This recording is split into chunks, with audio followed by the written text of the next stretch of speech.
دل و حق بین باشد.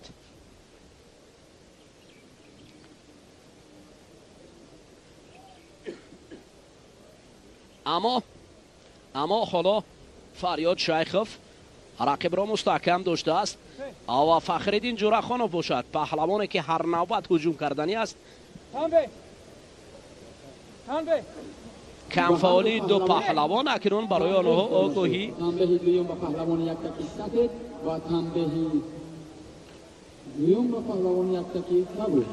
در اصل جریان رقابت این جفت در لحظه های اخیران کم فعال است. فقط یک پهلوی فریاد شیخوف را با قدمی پیش برد است. نوبت دیگر برای بدن به دست آوردن فریاد شیخوف. حالت بدن است. 100% داور در اینجا حلنامه خوب برآورد.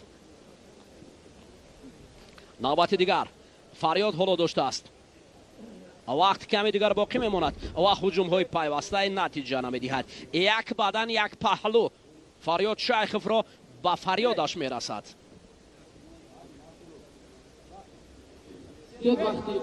وقت به انجام میرسد. بالاخره فریاد شیخوف به گرفتن نشان برنجی موفق میگردد و رقیب باشد فخرالدین جورخانوف به نشان ترک میدان میکند. همین است کشتین، برد است و باخت.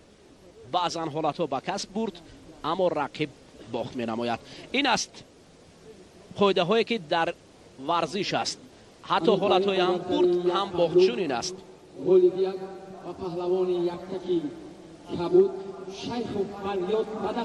اکثر مخلصان انتظار بودند که فریاد شیخوف را در قسمت نهایی میبینند، اما این پهلوان از دست یکی از پهلوانان نامدار دیگر فردوس نسیموف، پهلوان 100 کیلویی گشتین ملی شکست خورد. حالا فردوس نسیموف در قسمت فینالی باید مبارزه برد.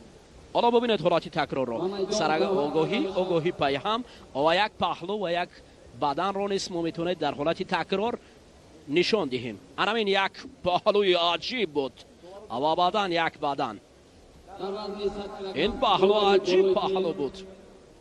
دوای درجه جمهوریوی محمد علی